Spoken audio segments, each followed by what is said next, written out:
Olá, amigos telespectadores do programa Joaquim Alessi. Na edição de hoje, a gente tem uma entrevista exclusiva de ponta a ponta. Eu converso com o secretário de Serviços Urbanos de São Bernardo do Campo, Tarcísio Secoli, neste mês em que o município completa 462 anos de fundação.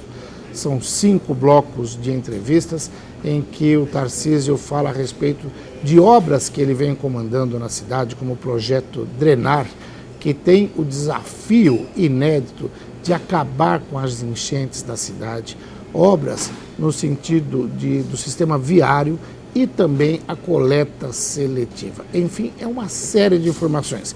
Mas ele fala também de política, assume que é um dos pré-candidatos a prefeito de São Bernardo do Campo. Enfim, tem informações bastante úteis.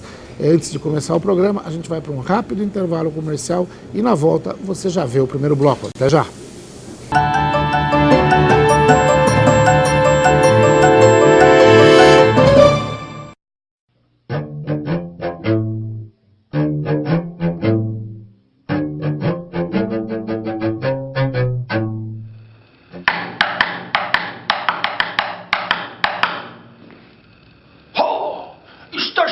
São Paulo, a peça Os Dois Cavalheiros de Verona! Isso, Verona, é. Eu quero convidá-los para a temporada, que começa dia 30 de julho e vai até dia 6 de... Setembro! Isso, setembro. No Teatro João... Caetano!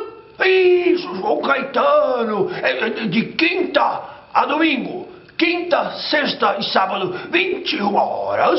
E domingo, às 19 Horas? Isso. Então não perca, anote na sua agenda, Os Dois Cavalheiros de... Verona!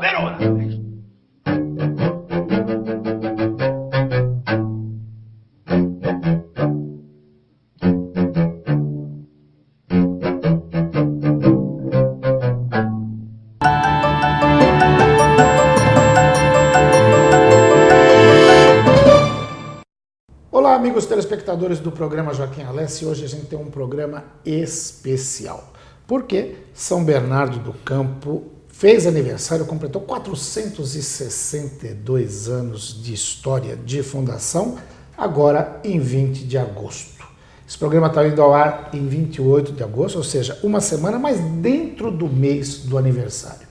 E para falar não só do aniversário, mas para falar de tudo o que vem acontecendo na cidade nesses últimos anos, mais propriamente de 2009 para cá, desde quando começou a gestão do prefeito Luiz Marinho, eu tenho a honra e a satisfação de receber aqui no nosso escritório o secretário de Serviços Urbanos de São Bernardo do Campo, Tarcísio Secoli. Tarcísio, seja bem-vindo, obrigado por comparecer aqui ao escritório. Muito obrigado, e o convite feito, a gente está aqui presente para poder esclarecer, tirar dúvidas e poder falar com os seus telespectadores, né? Ótimo. Tarcísio, lógico, a gente tem muita coisa para falar, porque eu venho acompanhando o teu trabalho, principalmente depois que você assumiu a Secretaria de Serviços Urbanos, que eu costumo dizer, e é verdade isso, é uma mini prefeitura dentro da Prefeitura de São Bernardo, é uma estrutura gigantesca, responsável por toda a manutenção da cidade.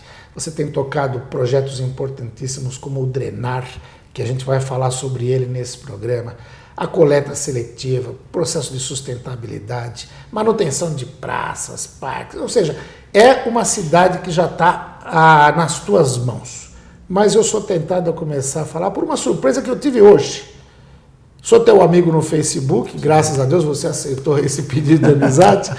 E eu estava vendo tua página no Facebook, até para me preparar para essa entrevista, e vi que você lançou o blog do Tarcísio, que é encantador, fala de história de São Bernardo do Campo, das famílias tradicionais, praticamente desde o surgimento daquela vila que pertencia a Santo André da Borda do Campo, depois se emancipou. Como é que surgiu essa ideia de fazer o blog do Tarcísio, que vem fazendo muito sucesso? Não, que bom que você pôde acessá-lo, pôde ver.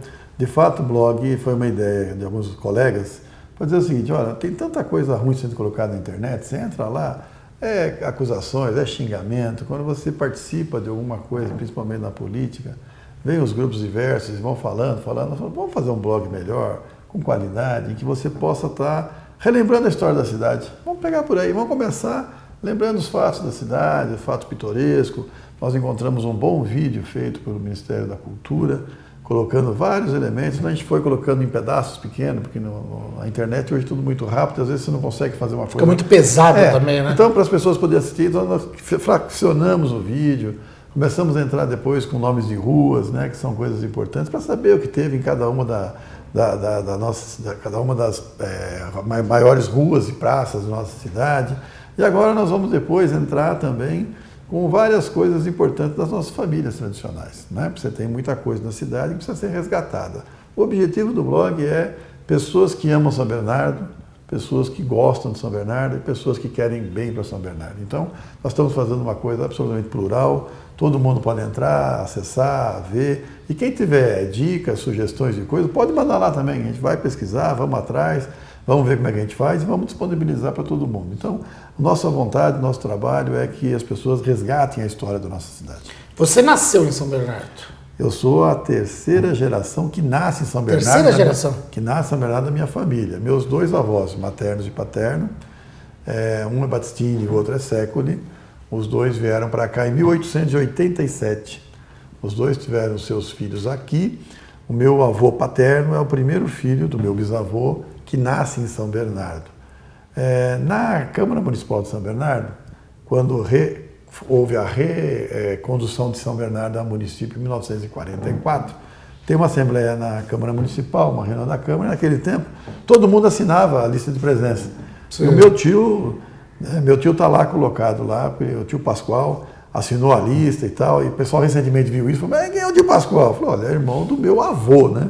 A gente chama de tio, porque todo mundo na família é o irmão do meu avô. Sim. E por parte de mãe, né, da família Battistini, meu avô chegou há muitos anos aqui, nesse mesmo período, se instalou aqui na região também e constituiu família. Então virou o bairro, inclusive, Battistini, né? O meu avô por parte de pai, meu bisavô por parte de pai tinha um terreno que foi entregue a ele, onde é hoje a Vila Ferreira, né, era uma área boa de trabalho.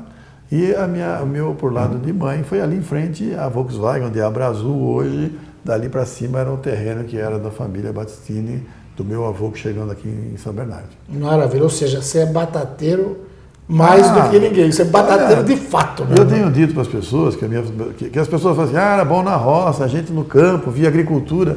Eu falo, gente, eu vi agricultura aqui na nossa cidade, certo. Porque meus avós eram agricultores. Meu avô foi trabalhar na indústria por volta de 1940, 39 e 40, e ele nasceu em 1888, né? Então você vê que ele já tinha quase 44 anos quando ele foi trabalhar, 34 anos quando ele foi trabalhar na indústria. Até lá, até esse período, ele era agricultor junto com a família dele, aqui em São Bernardo. Que maravilha. E eu vi, logo no primeiro bloco você falava de Prestes Maia, da Avenida Prestes Maia, e aí ele falava do Lauro Gomes, do Wallace Simons, da Teresa Delta, que foi, se eu não me engano, acho que uma das primeiras, se não foi a primeira mulher prefeita. Primeira prefeita no Brasil. No Brasil, e que tinha toda uma fama, que andava a cavalo com chicote. Com chicote, encarava a briga com todo mundo. Encarava, e era, meu pai conta muito essa história. Meu pai está vivo até hoje. Eu lembro que você fez uma homenagem bonita para ele agora em agosto, no dia dos Ele vai fazer agora, nós estamos no dia 28, vai fazer dia 2 agora, 87 anos. 87 anos. E ele sempre conta, né? A Teresa Delta passava aí de cavalo, o pessoal ficava meio assustado com ela, porque ela era de postura firme, né? Firme, dura e tal. Mas foi prefeita um bom período. E ela chegou brigando com a prefeitura na época, fazendo protesto. Arrumou encrenca com muita gente. Virou vereadora, virou prefeita, virou deputada. Não era fácil. Hoje não é fácil, imagina naquela época, né? Naquele momento, né? Muito interessante mesmo. E é interessante ter esse conhecimento histórico da cidade, porque só conhecendo a história a gente pode avaliar o presente e preparar o futuro, porque a gente tem, quem está numa vida pública tem que pensar sempre no futuro, né? Não, sem dúvida. E conhecer a história da gente faz com que a gente tenha carinho, tenha amor, tenha raízes que são importantes para a gente. Qualquer coisa que a gente pensar no futuro, nós temos que olhar a nossa tradição e a nossa história. Qualquer pessoa olha os seus pais, de onde vieram, como eles trabalham, como faz, a sua história de vida, de estudo, de trabalho, do que você quer chegar, e planeja e vai a história dos nossos filhos também. Então, acho que isso faz com que a gente tenha um amor melhor pela cidade, maior pela cidade, e goste mais e queira transformá-la cada vez mais e tornar a cidade cada vez melhor para todo mundo. Maravilha.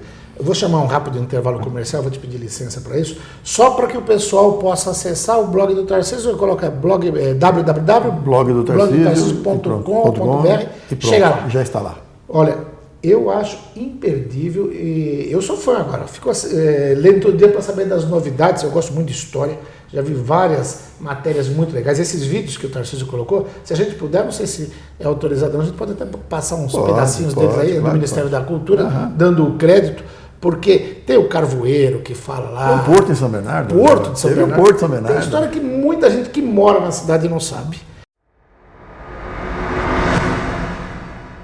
Em 1947, o governador Adhemar de Barros inaugurou a primeira pista da Via Anchieta. São Bernardo seguiu sua tradição de elo de ligação entre o litoral e a capital. Dessa maneira, acolheu novos e pitorescos moradores. Está procurando o seu João Antônio Leite? Não conheço não. O seu João Bueiro? Ali, ele mora ali. Vamos lá que eu vou levar ele lá. É que ninguém conhece ele por esse nome. Ele foi o antigo boieiro do pessoal construir a Anchieta. Ele tem o apelido de João Boieiro. Depois do Fusca, a outra casa, depois daquelas caixas de luz, a casa dele. Tá legal. Mas em 1923, houve a desapropriação das terras baixas pela extinta Light para a construção da represa Billings, obrigando os moradores a recomeçarem nas terras altas, hoje conhecidas como Riacho Grande. A minha casa era aí, ó. Aí não tinha a represa, lá no meio da represa aí, ó. Eu nasci aí. Sim, ali tinha um rio. Tinha um rio aqui, a gente pegava água para beber, né? E ali ele entra ali no Rio Pequeno, que é o Rio Pequeno que vem de lá do Rio Grande da Serra. E dali ele ia embora, né? E lá se cruzava com o Rio Grande, e lá ele saía lá na pedreira, entrava no Pinheiro lá. Mas sabe por que se chamava Rio Pequeno?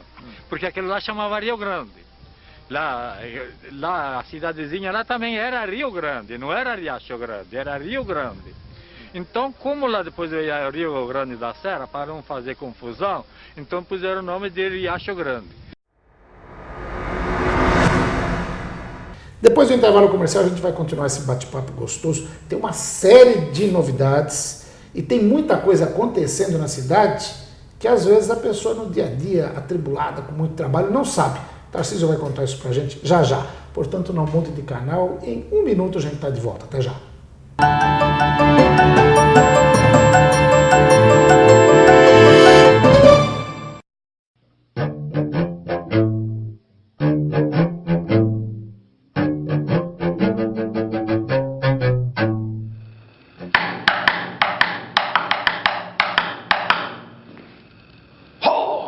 Está chegando a São Paulo a peça Os Dois Cavalheiros de... Verona! Isso, Verona, é. Eu quero convidá-los para a temporada, que começa dia 30 de julho e vai até dia 6 de... Setembro! Isso, setembro. No Teatro João... Caetano!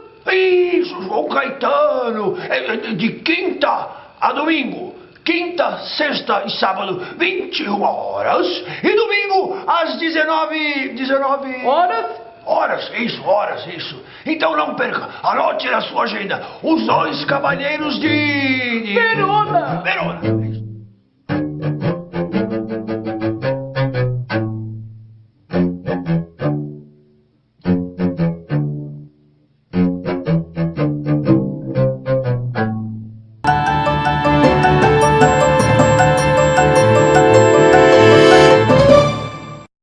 Muito bem, amigos telespectadores, a gente volta para mais um bloco de entrevistas com o secretário de Serviços Urbanos de São Bernardo do Campo, Tarcísio Século.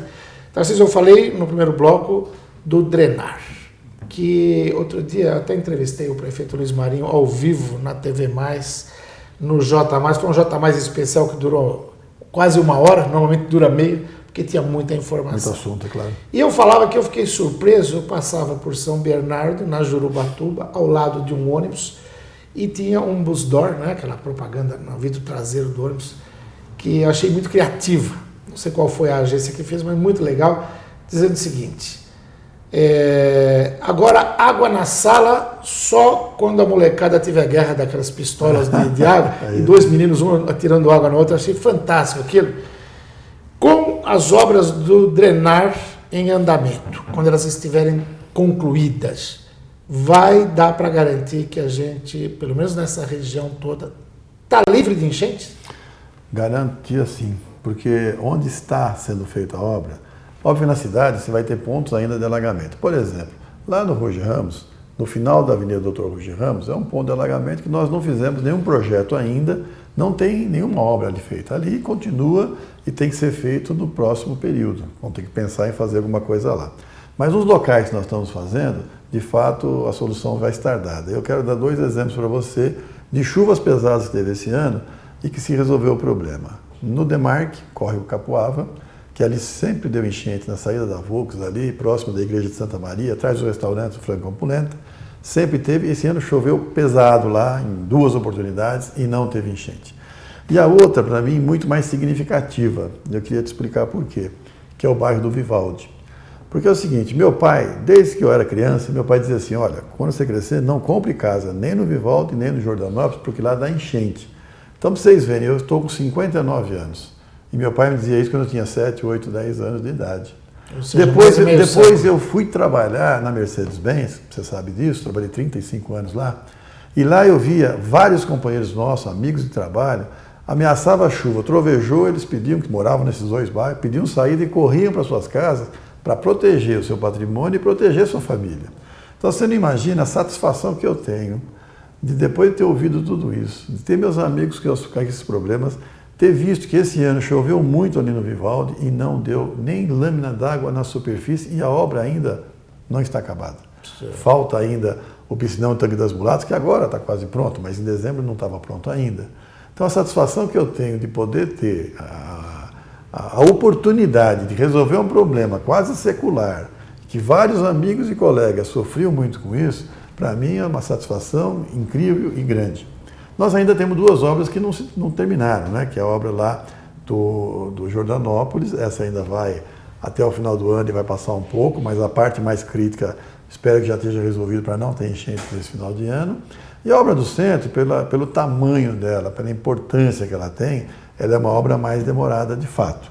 Ela ficou aí 4, 5 meses parada em função de mudanças que nós vamos fazer no projeto. A cada momento você encontra... Quando a gente faz obra para cima da terra, é uma beleza. Você sabe tudo que tem e o que não tem. Quando você vai para baixo, você nunca sabe o que tem lá embaixo. E ali nós encontramos uma tubulação enorme de esgoto da Sabesp, que atrapalha, que para e tem que mandar para a caixa. Tem a pedra, que é um problema. As pessoas falam, mas vocês não fizeram sondagem? Fizemos sondagem. Tanto é que, na semana passada, nós fizemos em 4 pontos da Jurubatuba sondagem para fazer o nosso túnel. Então, sondagens adicionais para ver o que a gente achar lá embaixo. Às vezes você sonda aqui, não tem nada. Aqui no meio tem uma cadeia rochosa. Sim. Depois o resto está coberto. Na hora que você vai furar aqui, você vai encontrar pedra. Então tem essas dificuldades. Nós temos que discutir, dialogar, falar com a Caixa Econômica que nos fiscaliza, acompanha os engenheiros da Caixa, tem que aprovar todas as mudanças. Então nós ficamos ali 4, 5 meses parados. O pessoal está tirando o atraso agora, fazendo o quê? Mais frentes de trabalho para poder tocar. Então não tem nada sendo feito errado.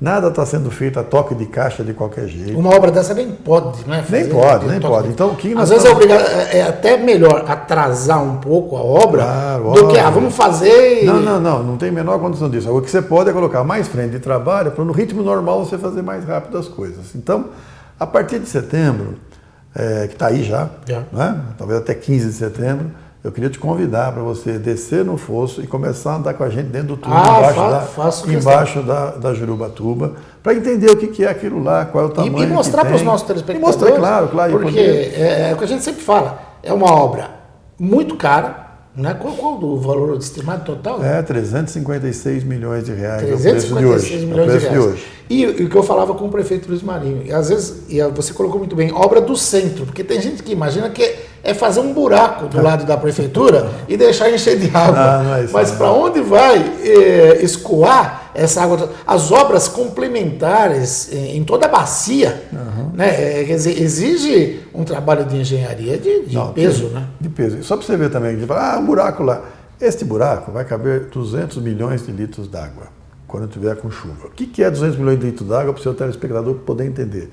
São 20 mil caminhões de água, tanque, com 10 mil litros. Pega um caminhão tanque desse de combustível, não o grandão, o outro, 10 mil litros. Tem que ter 20 mil caminhões para encher isso daqui. Nossa. Então nós vamos reter essa água durante a chuva. Por isso que eu digo para você que não tem risco de ter enchente. Porque você vai reter essa água, vai estar ali, e quando para a chuva, você pega por bombeamento e solta essa água no rio. Vai melhorar, inclusive, para Santo André e São Caetano na divisa. Sim. Porque no Vivaldi nós estamos retendo 60 milhões a mais do que retinha antes, nos piscinões foram feitos lá, e mais 200 milhões do Passo. 260 milhões de litros d'água que não vão estar pressionando o rio na hora da chuva.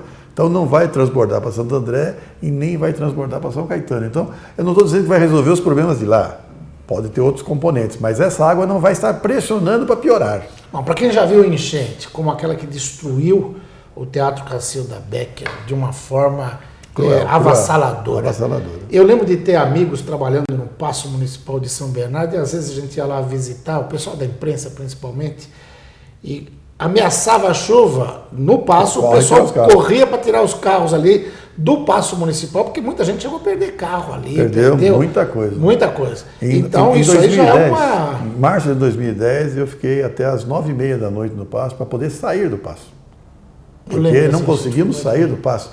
Na Mercedes-Benz, quando eu trabalhava lá no Vivaldi, eu estava dizendo, um dia nós saímos às 5h30 da tarde, o ônibus que nos levava para casa saiu de lá às 10h15 da noite. Foi a hora que baixou a água que pôde sair o ônibus de lá, para você ter ideia do volume de água que estava caindo naquele período, né? E que estava atrapalhando ali, porque não tinha nenhuma obra de prevenção às enchentes.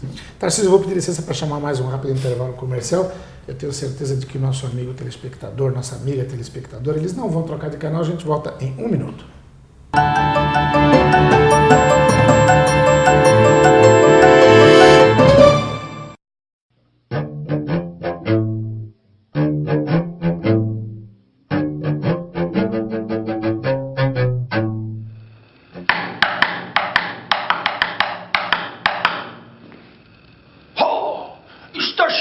São Paulo a peça Os Dois Cavalheiros de... Verona! Isso, Verona. Eu quero convidá-los para a temporada, que começa dia 30 de julho e vai até dia 6 de... Setembro! Isso, setembro. No Teatro João... Caetano! Isso, João Caetano. De quinta a domingo. Quinta, sexta e sábado, 21 horas. E domingo, às 19 horas. Isso. Então não perca, anote na sua agenda, Os Dois Cavalheiros de... Verona!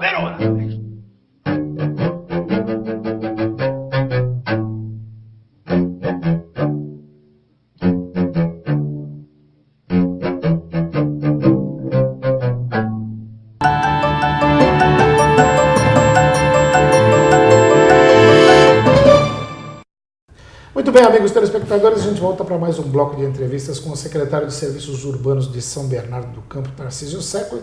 Continuar falando um pouquinho do drenar, Tarcísio, porque eu tenho acompanhado, recebo material da comunicação da Prefeitura. Você tem coordenado visitas monitoradas de representantes da sociedade, de moradores, de segmentos específicos. Sim. E essa visita começa aí, no Paço Municipal, depois vocês vão de ônibus a várias obras, vão até lá a coleta seletiva, onde é feita a triagem. Fala um pouquinho desse trabalho e qual é o objetivo de mostrar tudo isso para quem de fato banca, que é a população, né? Olha, nós temos levado desde pastores até representantes de bairro, né? E vários conjuntos de pessoas. Agora, no comecinho de setembro, nós vamos levar dois grupos de guardas civis metropolitanos, os GCMs nossos, que não tem, o cara está trabalhando no posto dele, não sabe o que é aquilo. Então é importante ele conhecer, primeiro para ele saber de fato onde está sendo investido o dinheiro e por que custa tanto uma obra dessa. Então ele tem que entender, ele tem que ver, ele vai vendo e vai recebendo as orientações, as informações. Então a gente consegue, de cima do passo, fazer 3 quadrantes. A gente vê o piscinão, o estrito senso, né? Está ali o piscinão. Aí a gente vê a obra saindo por um lado do passo, saindo pelo outro e indo até o rio, quando a piscinão estiver cheia. A parte do túnel que começou a ser feita agora, nós não estamos mostrando ainda. Eles vão voltar depois para a gente fazer visitas dentro do túnel, como eu já te convidei para ir. Isso vai ser a partir do dia 15, mais A partir do dia 15, 20 de setembro já vai ser possível fazer.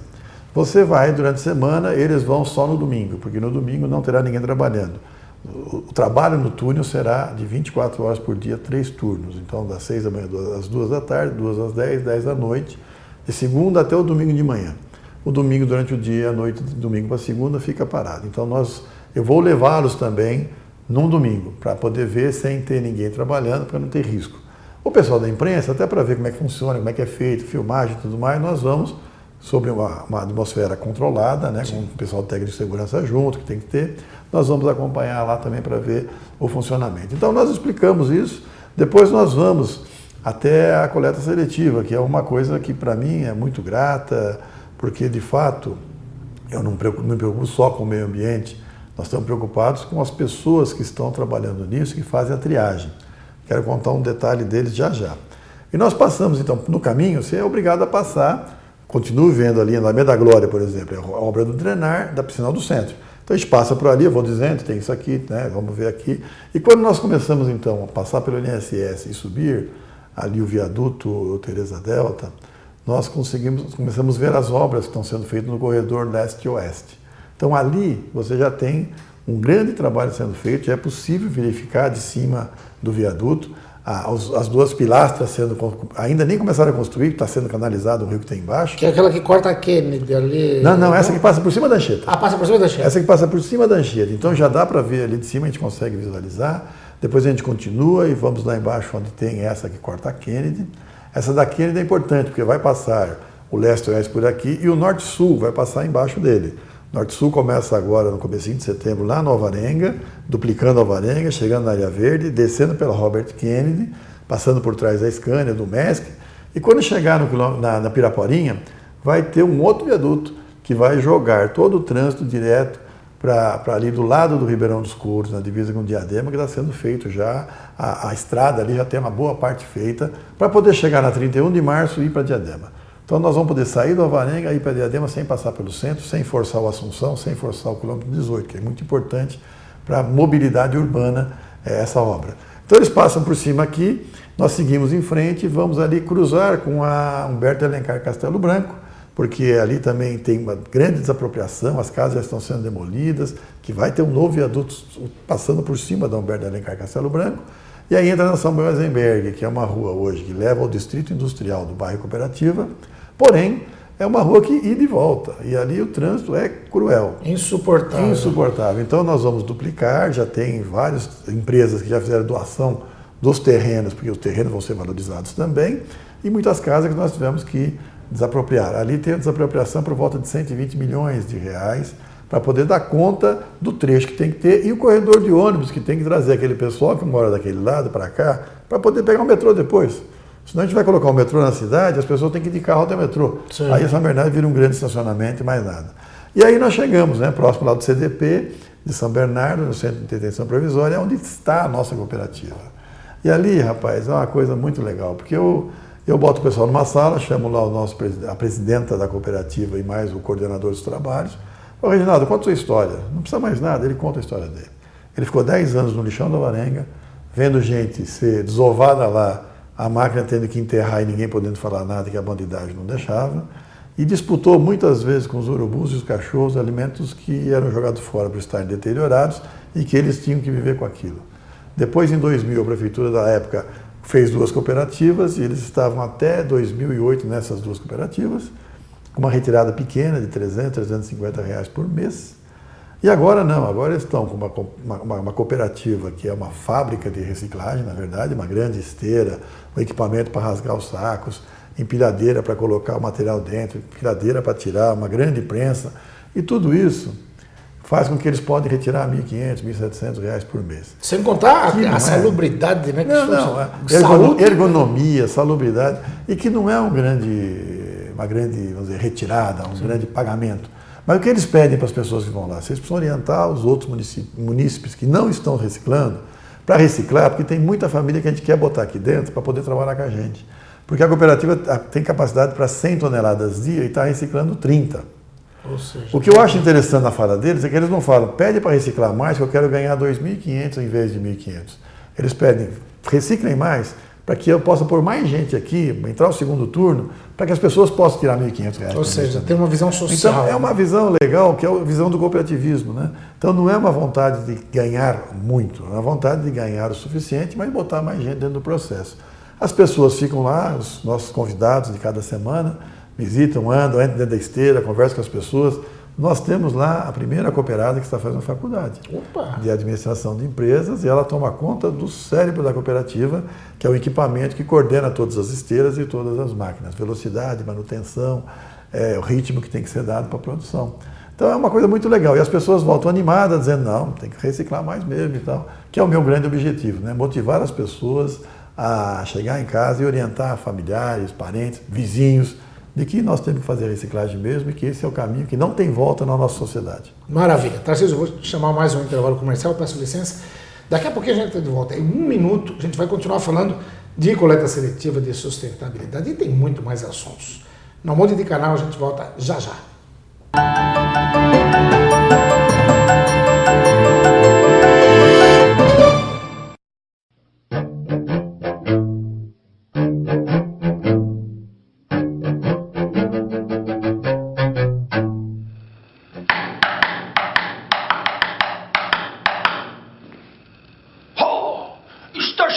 São Paulo a peça Os Dois Cavalheiros de... Verona! Isso, Verona, é. Eu quero convidá-los para a temporada, que começa dia 30 de julho e vai até dia 6 de... Setembro! Isso, setembro. No Teatro João... Caetano! Isso, João Caetano. De quinta a domingo. Quinta, sexta e sábado, 21 horas. E domingo, às 19 Horas? Isso. Então não perca, anote na sua agenda, Os Dois Cavalheiros de... Verona!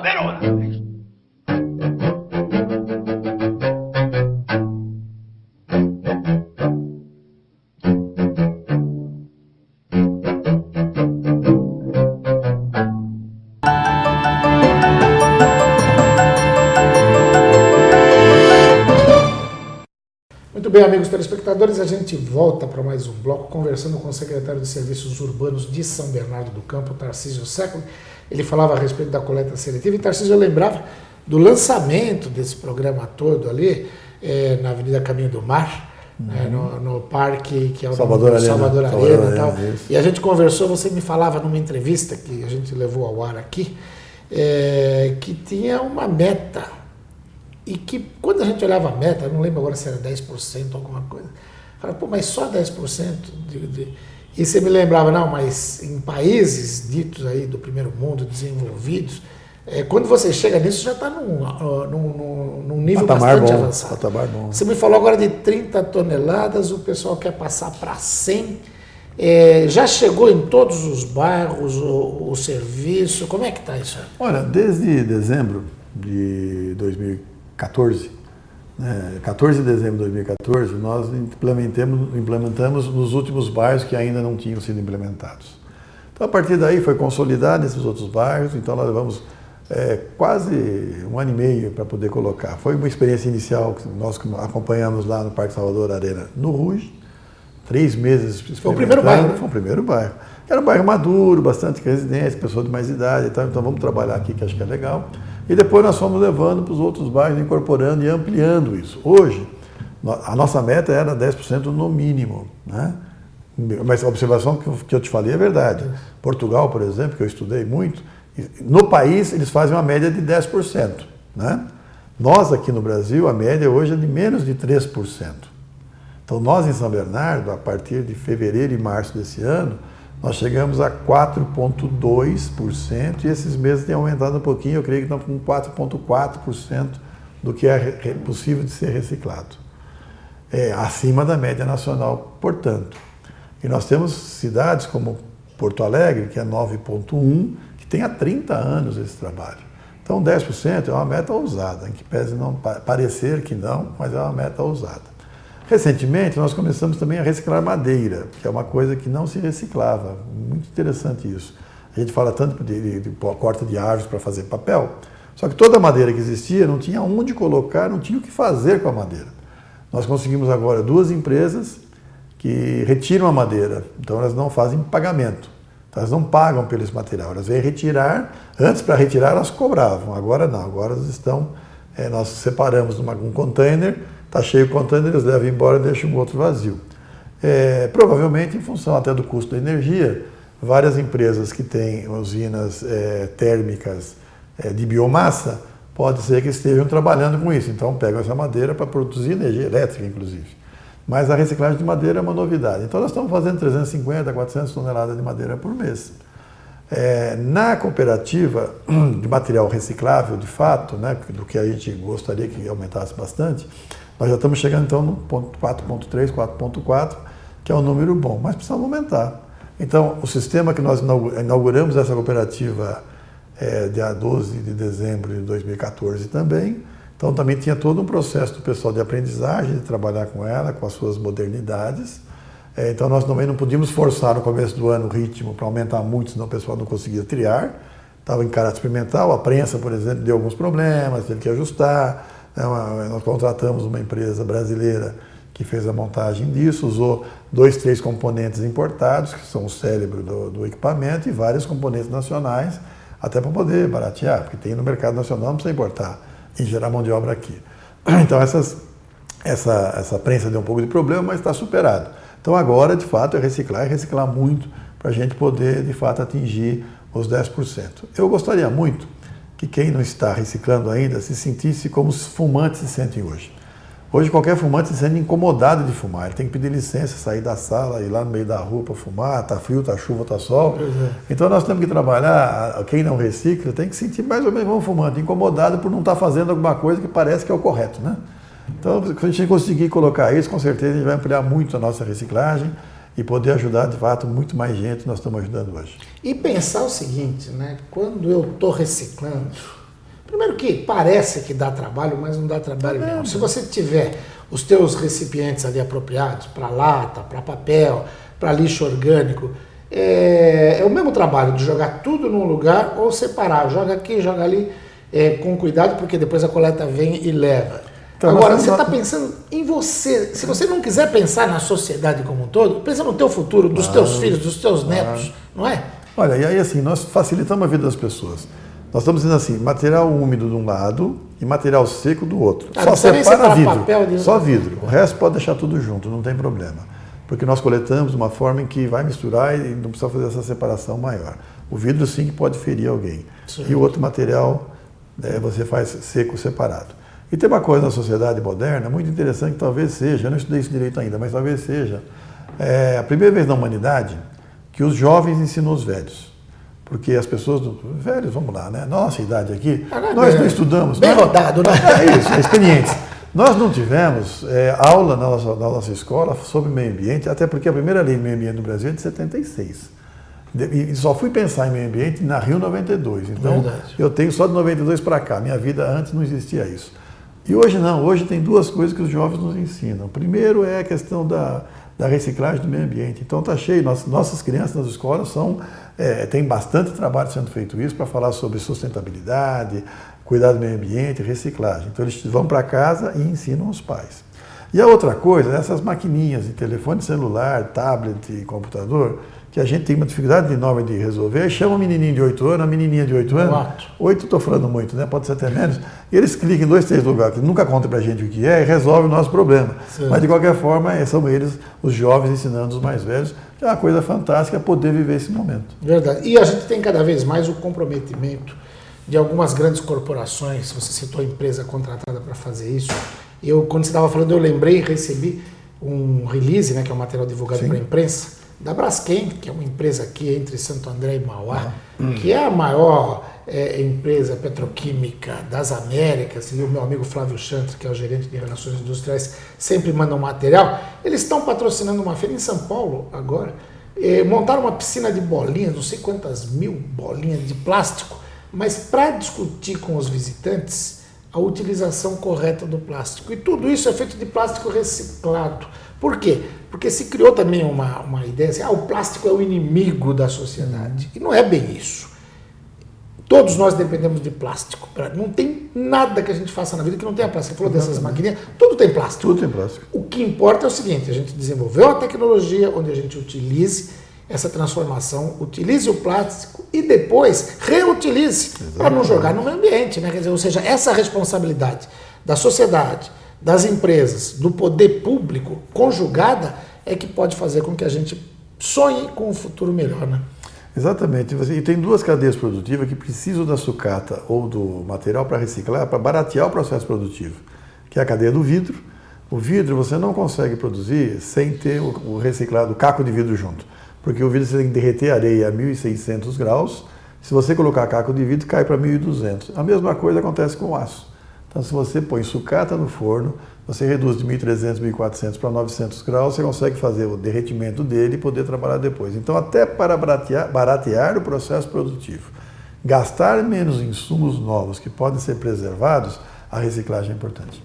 Maravilha. Tarcísio, eu vou pedir mais uma vez licença para chamar o intervalo e a gente volta daqui 1 minuto.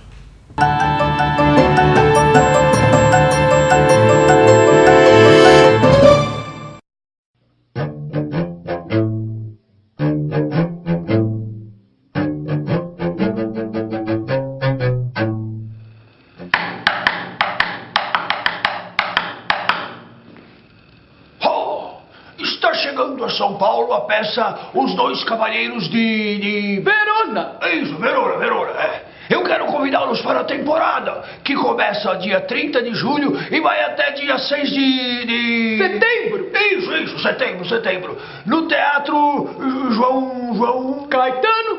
Isso, João Caetano. De quinta a domingo. Quinta, sexta e sábado, 21 horas. E domingo, às 19 Horas? Isso. Então não perca, anote na sua agenda, Os Dois Cavalheiros de... Verona! Isso.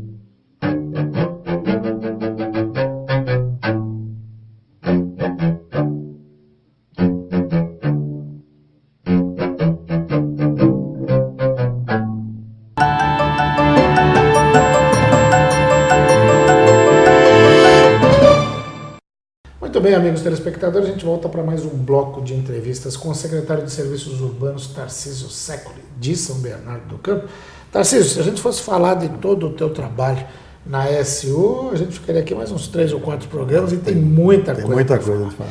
Você tem lá parques e jardins, que aliás eu queria eu sempre elogiei a equipe de manutenção, acho que os parques e jardins mais bonitos aí da Grande São Paulo são feitos por eles. Profissionais dedicadíssimos, jardineiro, pessoal que tem um amor por aquilo que faz. Um carinho muito grande. E eu ainda tenho uma dificuldade ainda com as praças. Nós estamos aos poucos reformando as praças, que são praças de uma concepção dos anos 80, com muito degrau, com muita pouca rampa, né, de acessibilidade, degrau, e com muitas árvores inapropriadas. Então esse é um trabalho maior para a gente fazer. Mas ali tem a manutenção, tem a drenagem, que não é só o grande piscinão, a drenagem de você canalizar as águas e poder levar as águas disciplinando elas para chegar onde tem que chegar na hora certa. A manutenção da cidade, né, dos próprios municipais, todos os prédios públicos e as ruas da nossa cidade. Da frota também, a manutenção da frota. A manutenção da frota também dá um bom trabalho e tal, porque é problemas constantes que você tem que ir administrando. A frota às vezes fica velha, às vezes você pode comprar um carro novo, você não pode. Aluguéis de carros também passam por lá, então tem uma área grande de trabalho. São 800 funcionários diretos.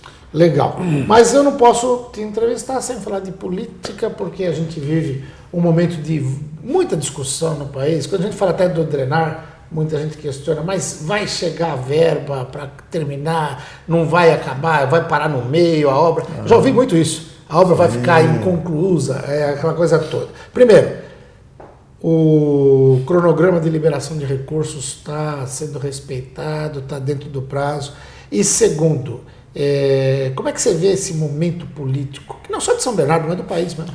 Não, de fato, os recursos vão sair, não há nenhum problema, estão apalavrados, negociados, contratados. O fluxo dele nós estamos numa situação global no Brasil, não foge disso. A Prefeitura, por exemplo, tem perdido receita a todo momento, né? As receitas municipais têm caído bastante e várias prefeituras vão ter problemas aí de honrar seus compromissos até o final do ano. Então é possível que você tenha um engasgar aqui, engasgar ali, uma obra que poderia ser era para liberar 100, libera 95, depois põe os outros 5. Eu acho que mas isso, a vida inteira foi assim, não é só de agora. Eu acho que aí nós vamos ter grande problema, as obras vão ser concluídas, não tem crise nisso, não há dúvida nisso, tem recursos já preservados e reservados para o ano que vem, então nós não estamos com problema, esse acho que não é o grande problema. Tem de fato uma situação política nacional que é quase que inusitada no ritmo e na forma como está colocada, porque também são inusitados os meios de comunicação hoje. Eu fico imaginando se nós tivéssemos todos o potencial que existe hoje de comunicação na época do Collor de Mello, não teria durado tanto quanto durou, e eventualmente em outros momentos da nossa sociedade também, né? Há um desconforto no Brasil inteiro com relação a várias coisas que o Brasil tem que fazer. Nós temos uma crise internacional, o Brasil resolveu fazer um ajuste fiscal, o ajuste fiscal foi cobrado nas eleições, todo mundo dizendo que tinha que fazer ajuste fiscal, e o ajuste fiscal é essa coisa chata, porque ele pega no bolso de todo mundo. Então você tem que fazer um superávit, você tem que reduzir pesadamente a inflação. Eu preferia fazer um pacto e ter um pouco mais de inflação e ter mais emprego. Mas aí o Brasil resolve manter a taxa de inflação de 4,5, mais ou menos 2, e vai aumentando a taxa de juros para tentar conter essa inflação. Agora nós estamos vendo, aqui na nossa cidade, pelo terceiro mês consecutivo, aumenta em muito as exportações, já igualando com o ano passado. Isso não quer dizer que o ano vai ser excelente aqui em São Bernardo, né? Nós tivemos muitas demissões de empresas importantes que trabalham com bens e produtos, né? Como os caminhões. Nós produzimos em São Bernardo metade dos caminhões do Brasil e isso está afetando bastante, porque você tem que ter uma política de incentivo, você tem que ter, na verdade, para vender caminhões precisa ter carga. Então, se o Brasil não está crescendo, os caminhões que estão aí dão conta, você não troca, não renova, e aí é um grande problema para todo mundo.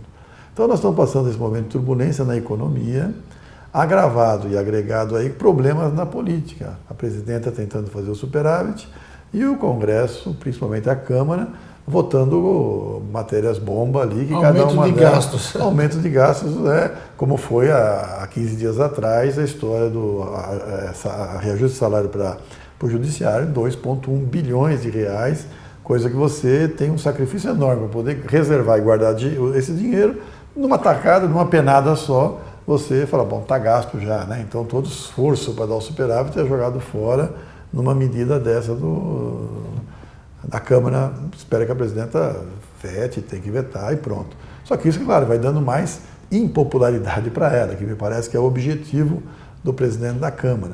Então nós vamos passar por um momento difícil. Eu sempre digo o seguinte, nós, a minha geração, foi uma geração que conviveu sempre com a crise e nós somos vencedores, todos nós. Nós pegamos a década perdida, inflação de 80%, 90%, 100% ao mês. Nós pegamos vários planos econômicos e conseguimos transformar esse país. Então eu acho que nós estamos passando por um momento difícil. O mundo está passando por um momento difícil. A China acabou no mês passado de desvalorizar a moeda em mais de 5% em 2 dias, né? Vamos ver se vai ter mais. Então é uma crise que está colocada lá também. E os países da Europa não crescem. A Grécia, com todos os problemas que nós vimos, isso repercute aqui, porque você tem dificuldade de poder tocar mais os problemas políticos internos. Então acho que isso faz um quadro que não deixa 2015, não vai deixar saudade para ninguém, mas eu acho que com as coisas que estão sendo apontadas, nós podemos ter um 2016 já bem mais melhorado, bem mais ajustado do que está o 2015 de hoje. E eu queria falar exatamente sobre 2016. Esse quadro todo, na sua análise, ele vai ter alguma repercussão nas eleições municipais de 2016, que hoje ainda são uma incógnita. Eu vejo muito material divulgado. Perguntei para o prefeito Luiz Marinho na semana passada, mas ele não quis responder, porque até eu tinha ouvido e lido em algum lugar que ele se manifestaria publicamente pela sua pré-candidatura a prefeito em 20 de agosto, que seria o aniversário da cidade. Não sei se o pessoal quis pegar a data de aniversário para você ganhar um presente, eu não sei se é um presente ou um encargo, mas eu digo o seguinte, você é pré-candidato a prefeito? Olha, no PT nós temos hoje 2 pré-candidatos, tanto eu quanto o deputado estadual Luiz Fernando Teixeira. Todo mundo é pré-candidato enquanto não tiver resolvido e definido internamente no partido quem é o candidato que o partido vai lançar. E não há nenhum problema das pessoas serem pré-candidatas e fazer os debates, as discussões que precisam ser feitas. Nós temos adversários que já são candidatos. Se eles podem ter candidatura tão antecipadas, por que nós temos que esperar lá na frente? Qual o problema da gente poder ter também? Então, não temos pressa nenhuma nisso. Então, o prefeito tem razão, os partidos aliados conosco, o PT, os partidos aliados, tem uma tranquilidade de dizer, olha, no momento certo a gente faz a divulgação de quem vai ser, e tanto eu quanto o deputado estadual Luiz Fernando, estamos trabalhando bastante, divulgando as coisas que o nosso governo está fazendo, podendo dialogar melhor com a nossa população sobre o que nós estamos fazendo agora e quais são as nossas perspectivas de futuro. Eu acho que isso é muito importante. Tem gente que diz assim, mas o PT está mal, né? Então vai ser difícil para vocês, né? Eu queria dizer que eu fiz muita campanha na época em que o PSDB estava muito mal no governo federal, o Fernando Henrique, inclusive, com todas as crises e os problemas que teve. E aqui em São Bernardo, por exemplo, os partidos aliados a ele ganharam a eleição, com toda a dificuldade e a desgraça que estava no Brasil como um todo. Então, uma relação do governo federal não é a determinante para um governo municipal. Na disputa municipal, você tem a proximidade, que é muito mais importante, você conhece melhor as pessoas, dialoga com o seu eventual candidato a prefeito ou a vereador, e você faz escolhas menos voltadas ao partido, aos partidos, e mais voltada para as pessoas que você dialoga no dia a dia e encontra na rua todo dia, né? Eu sempre tenho dito, se eu for o escolhido, ficarei feliz, vou trabalhar muito, ganhando ou perdendo a eleição, eu não vou sair de São Bernardo. Falei isso no começo do programa, minha família está aqui há 128 anos. Eu não tenho porquê, embora, aliás, não tenho nem para onde ir, eu tenho que ficar em São Bernardo mesmo. Então, para mim, essa não é uma grande crise, um grande problema, né?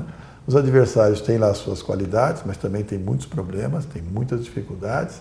Então, nós vamos ter que, assim que resolver quem é o nosso candidato, vamos começar a fazer um programa de governo, fazer a discussão que precisa ser feita e vamos apresentar para a sociedade de São Bernardo, propostas para o futuro dela. E vamos medir quais são as melhores propostas, quais são as melhores pessoas para administrar essa nossa cidade, os desafios que ela tem para o futuro, quem pode fazer isso melhor. A população vai saber escolher. Maravilha. Sabe que você me coloca isso de uma forma bastante serena, queria até te elogiar aqui publicamente, porque a gente ouve muito o seguinte. Bom, primeiro, se houver prévia, se houver disputa dentro do PT, é uma disputa fratricida, porque a gente já viu isso em outras cidades, e quando houve uma disputa, o partido acabou perdendo. Depois, quando for para a disputa efetivamente, a campanha do ano que vem vai ser uma guerra, um negócio. E eu vejo você colocar de uma maneira muito serena, muito sensata, muito tranquila. É uma disputa democrática, onde se vai colocar propostas, planos, passado, quem fez e quem não fez. E vai caber ao eleitor, isso é o gostoso da democracia, né? O Churchill já falava que a democracia não é o sistema mais perfeito, mas é o melhor que a gente tem. Então, é o que temos para hoje. Mas eu gosto de ouvir isso porque não passa com o negócio assim, vamos partir para a guerra, vamos partir para não sei o quê. Você colocou, os adversários têm qualidades, têm defeitos. Como os adversários vão saber que você, se for o caso, o candidato tem qualidades e tem problemas, e isso vai ser colocado na balança, e o soberano é o eleitor. Eu acho que isso aí é o fundamental, e para a gente que brigou muito para restabelecer o Estado de Direito democrático nesse país, a gente não pode deixar perder esse aprendizado e esse avanço. Porque o país ainda está crescendo na democracia, né? Não, exato, está aprendendo a democracia. Então eu diria que não adianta a raiva, a ideologia. As pessoas querem saber assim, vai melhorar a minha vida? Como? Então, se nós conseguimos apresentar para as pessoas o que vai ser feito para o futuro, e tem muita coisa para ser feita. Aliás, tem muita coisa que o prefeito Luiz Marinho vai fazer ainda. Quem achar que todas as obras que estão feitas não tem mais o que fazer, não está conseguindo ler a realidade. Tem muita coisa que vai sair dos próximos dias, próximos meses, e que vai ainda fazer muita mudança na vida das pessoas. E nós vamos deixar engatilhado para o sucessor do prefeito Marinho outras transformações que ele só não faz se não quiser, né? E muita gente fala assim para mim, não, mas você vai seguir o que o Marinho vai fazendo? Eu falei, gente, eu não sei o que o Marinho está fazendo, eu estou fazendo com ele desde 2008, eu acho que estou fazendo junto, o Luiz Fernando está fazendo junto, o PT está fazendo junto. O Marinho sempre falou o seguinte, nós não queremos um Messias, nós precisamos ter alguém para liderar um processo. Você deve ter ouvido várias vezes falar isso. Isso. Liderar um processo. Liderar um processo significa que tem um time de pessoas que trabalham junto e que ele lidera e que nós estamos juntos transformando, fazendo, construindo, dialogando, apresentando para a cidade. Então nós aqui não vamos inventar nada, nós vamos dar sequência a um trabalho que todos nós já estamos fazendo. Maravilha. Tarcísio, infelizmente, o programa chega ao final, mas eu quero te agradecer muito e colocar o programa à disposição enquanto a gente puder, né? Porque depois se começa a campanha eleitoral, a televisão mais, já tem uma restrição, mas porque o objetivo é discutir isso. Claro. É discutir a cidade, todo o espaço também vai estar aberto para outros pré-candidatos. Que tem que ser. Democraticamente isso tem que ser colocado. Mas obrigado pela tua visita aqui e conta com o programa para divulgar esse trabalho. Eu quero te encontrar agora lá na obra do Já Bernardo. está marcado. Tá marcado. Assim que puder, a gente já vai gravar lá, de capacete lá, acompanhando tudo. Ok, então muito obrigado pelo Tarcísio, convite. Obrigado. Abraço a todos os nossos telespectadores. Tarcísio Século, secretário de Serviços Urbanos de São Bernardo do Campo, conversou com você. A gente vai para um rápido intervalo comercial e daqui a pouquinho está de volta. Até já.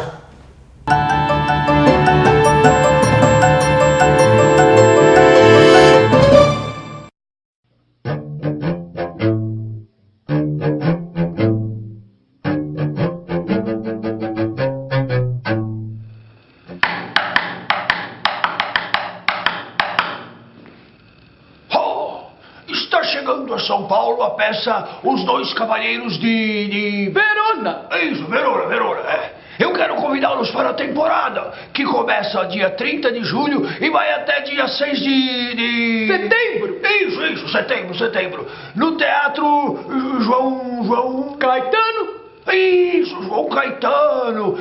De quinta a domingo. Quinta, sexta e sábado, 21 horas. E domingo, às 19 Horas? Isso. Então não perca, anote na sua agenda, Os Dois Cavalheiros de... Verona! Isso.